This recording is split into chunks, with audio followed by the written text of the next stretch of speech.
Casey, if you wanted to talk about, you scored the themes, it was for the Toronto Raptors, and how did that gig happen?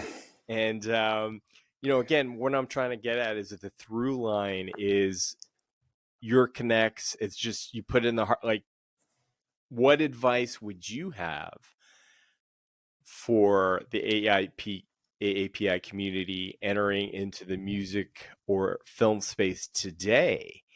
You went through and made your own path, and challenges that still might exist, as far as underrepresentation that do exist. Yeah. I mean, one thing I really like to share with people is just sort of, especially coming to like the film and music world, is learn as much about it as you can. Like, learn the business side of it. Like, okay, you've got your craft, you're always going to be working on that, learn that, but then also really learn what music supervision is, what sync is, what background music is, what a music supervisor is, what's a cue, just the foundations of the business that we're in, because without that, especially now, without that, you're just kind of lost, but that's why it's good. You have like your podcast, your show where you're breaking it down at the very like foundational level, and then you're just always learning stuff. You just always learn, because the more you know, the better you can enter situations. When I first started, I didn't really know. I was just kind of like, all right, cool. Okay. Let's just keep going. Let's put one foot in front of the other. But then at the same time, just really learning about what I'm doing, what it is that I'm doing. Back to the Toronto Raptors theme. I started writing for Universal Production Music, their library. That was a thing where how I got involved with that. I basically, from the MTV stuff, I basically was like, wow, okay, I would like to try to get my music on television even more. Production music library. I didn't really know what a production music library was then. I had no idea.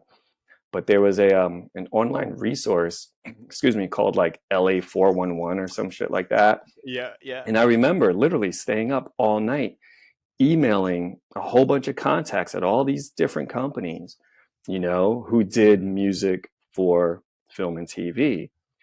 And it was a numbers game, man. Like, someone got back to me. They were just like, hey, I work for this company. Can you send me some music? Okay. And then one thing led to another. This person was at Universal Music Production Music at BMG at the time. And then from those relationships, just to fast forward, I did like a lot of music for Universal. And then one day I get like an email, a call, from like the VP of music. And he was like, hey, this track that you did, this symphonic hip hop track you did, we got a request from a basketball team to see if you can make a song like one of your songs. And I'm like, you mean like a hip hop symphonic, symphonic hip hop song? And you're like, yeah. And I'm like, all right. The deadline was like Monday and it was like Wednesday or some shit like that. They're just like,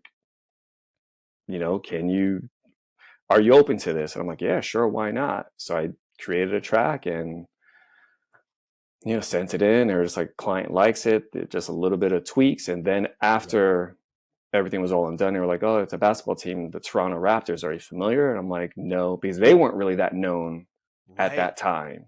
Sure. It was up until like a little bit before the championships where people were just like, wow, the Raptors. Yeah. So that's how that happened, from relationships and just being able to do the work and be able, pull through on it. Yeah, no, amazing. That was just one of those things.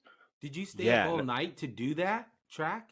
Dude, back in the day, man, I used to stay up all the time, like just nonstop. Like, yeah, like it was one of those things where I like had like a week, it was a couple of days, and then staying up overnight. That was Tia and Tamara. That was another thing. So I did the theme song for the show Tia and Tamara, and how that came about was a music supervisor.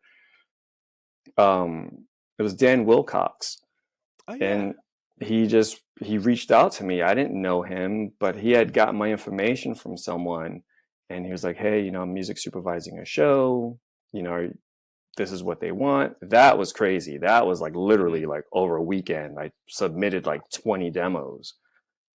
That was insane.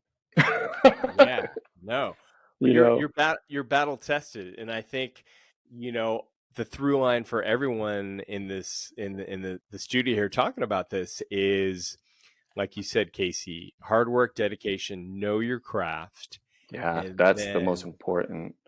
visibility. Going to events, what I like, you know, my accountant used to say, we're in an industry where press the flesh, handshakes, you see people, and be a good person, because, you know, people always want to help the good folks, peeps we're talented, we represent, when it comes to business, our craft, and just so happens as well within the community of AAPI, and, you know, making sure we have a seat at the